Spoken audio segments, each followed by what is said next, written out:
شروع اللہ کے نام سے جو نہایت مہربان اور رحم کرنے والا ہے۔ اعوذ باللہ من الشیطان الرجیم، بسم اللہ الرحمن الرحیم۔ یا ایہا الذین آمنوا کتب علیکم الصیام کما کتب علی الذین من قبلکم لعلکم تتقون۔ صدق اللہ العظیم۔ یہ سورہ بقرہ کی 183ویں آیت ہے۔ اللہ رب العالمین ایمان والوں کو مخاطب ہو کر فرما رہے ہیں کہ ایمان والوں، تمہارے اوپر روزے فرض کیے گئے جیسا کہ یہ روزے تم سے پہلوں پر فرض کیے گئے تھے، تاکہ تم پرہیزگار بن جاؤ۔ اللہ رب العزت نے اس آیت میں ایمان والوں کو اپنی طرف متوجہ کرتے ہوئے پیغام دیا کہ کما کتب علیکم الصیام، تم پر روزے فرض کیے گئے۔ کیوں فرض کیے گئے وہ مقصد بھی بتا دیا۔ فرمایا ان روزوں میں تمہارا اپنا ہی فائدہ ہے، لعلکم تتقون، تاکہ تم پرہیزگار بن جاؤ۔ تو معلوم یہ ہوا یہ جو عبادتیں اللہ کی طرف سے جو اترتی ہے تو اس میں مومن کا دنیا کا بھی فائدہ ہوتا ہے اور آخرت کا بھی فائدہ ہوتا ہے۔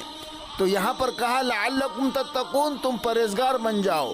تو معلوم یہ ہوا یہ جو عبادت مومنین پر فرض کی گئی اس کا مقصد بھی مومنین کے اندر اچھی صفات کا پیدا کرنا ہے۔ لہذا روزے کی عبادت کے اندر اللہ تبارک و تعالیٰ نے بے شمار فائدے رکھے۔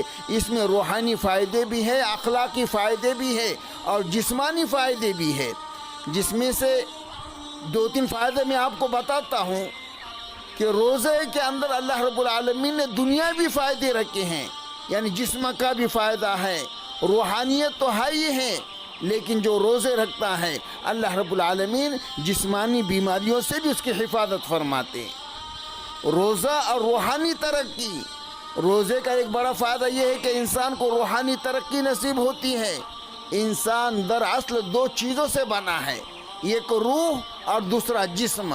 روح ملکوتی صفات کے حامل ہے اور اس کے غذا عالم امر کے انوارات و تجلیات ہیں۔ جسم حیوانی صفات کے حامل ہے اور اس کی غذا زمین کی مادی اشیاء ہے۔ جس قدر ہم مادی غذائیں زیادہ استعمال کریں گے حیوانی صفات بڑھ جائیں گی، اور جس قدر مادی غذائیں کم کھائیں گے حیوانی صفات کم ہو کر ملکوتی یعنی فرشتوں جیسی صفات کا غلبہ ہوگا۔ کیوں کہ فرشتے بھی نہ کھاتے ہیں، نہ پیتے ہیں، نہ سوتے ہیں، بلکہ انوارات ہی ان کی غذا ہے، اللہ کی عبادت ہی ان کی غذا ہے۔ تو روزے کا مقصد بھی یہی ہے کہ نفسوں کو بھوکا رکھا جائے تاکہ ان کی حیوانیت ختم ہو اور روح کو قوت ملے۔ یعنی سال بھر ہم جو ہے اپنے جسم کے لیے کھاتے پیتے ہیں اور روح بھوکی رہتی ہیں، تو رمضان مبارک کی برکت سے اللہ رب العالمین کی طرف سے یہ روزہ ہمیں جو ملا ہے تو اس کے اندر روح کو قوت ملتی ہے، اور جب روح کو قوت ملتی ہے تو اس سے اس کے دل میں خود بخود رقت اور نرمی پیدا ہو جاتی ہے۔ اس میں فکر آخرت اور عبادت کا شوق بڑھتا چلا جاتا ہے۔ تلاوت قرآن پاک، ذکر و اذکار کی کثرت کی وجہ سے اس پر انوارات و تجلیات کا نزول ہوتا ہے، جس سے اس کی روحانی ترقی میں اضافہ ہوتا جاتا ہے۔ اسے اللہ تبارک و تعالیٰ کی معرفت اور اللہ تبارک و تعالیٰ کا قرب حاصل ہوتا ہے۔ تو روزے مومنین پر اس لیے فرض کیے گئے تاکہ اس کی روحانیت میں اضافہ ہو، اس کی روحانیت کے اندر بڑھوتری ہو۔ یہ اللہ تبارک و تعالیٰ کا قرب حاصل کرنے کے لیے، یا اللہ رب العالمین کا قرب حاصل کرنے کے قابل ہو سکے، اس لیے اللہ رب العالمین نے روزے جیسی عبادت عطا فرمائی۔ روزے کے ذریعے سے یہ ہمیں تقوی حاصل ہوتا ہے، روزے کے ذریعے سے اللہ کا قرب حاصل ہوتا ہے، روزے کے ذریعے سے ہی ہم فرشتے والی صفات اپنے اندر حاصل کر سکتے ہیں۔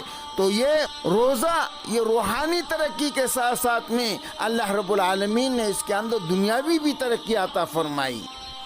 تو ایک فائدہ، اکثر لوگ اس کے مریض ہوتے ہیں، یعنی اس کو مریضی کہا جائے گا، یعنی ان کو کھانے کی عادت بہت زیادہ ہوتی ہے، حالانکہ بھوک کی ضرورت نہیں، ان کو بھوک نہیں لگتی، بس ایک عادت ہے ہمیشہ چبانے کی، یعنی کھانے کی ضرورت نہیں ہوتی لیکن کھانے کی عادت پڑی ہوئی ہے۔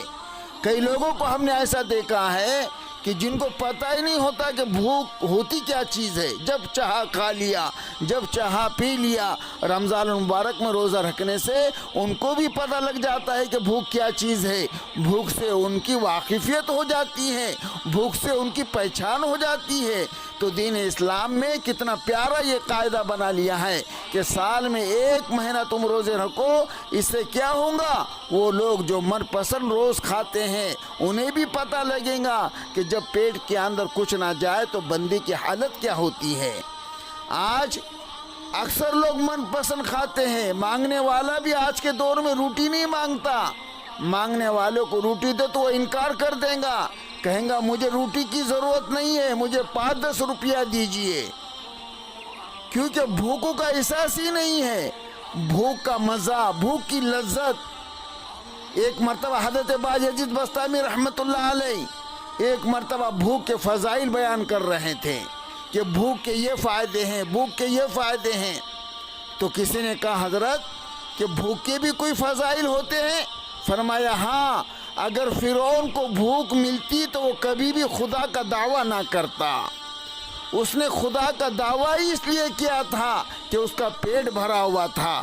جب پیٹ بھرا ہوا ہوتا ہے تو پھر بندہ اپنی اوقات بھول جاتا ہے۔ اللہ تبارک و تعالیٰ نے ہم عاجز مسکین کو ہماری اوقات یاد دلانے کے لیے رمضان کے روزے کو فرض کر دیا تاکہ ذرا بھوک بھی لگے، پیاس بھی لگے، تو ان کو ان غربا کی پریشانی کا احساس ہو، ان کو ان مزدوروں کا احساس ہو کہ جن کے پاس 2 وقت کھانے کو مشکل سے ہوتا ہے کہ وہ کس طرح گزارا کرتے ہیں۔ روزے کے اندر اللہ رب العالمین نے بڑی بڑی حکمتیں رکھی ہیں۔ اللہ رب العالمین ہمیں تمام روزے کے اندر جو حکمتیں، برکتیں ہیں وہ سب ہمیں عطا فرمائیں۔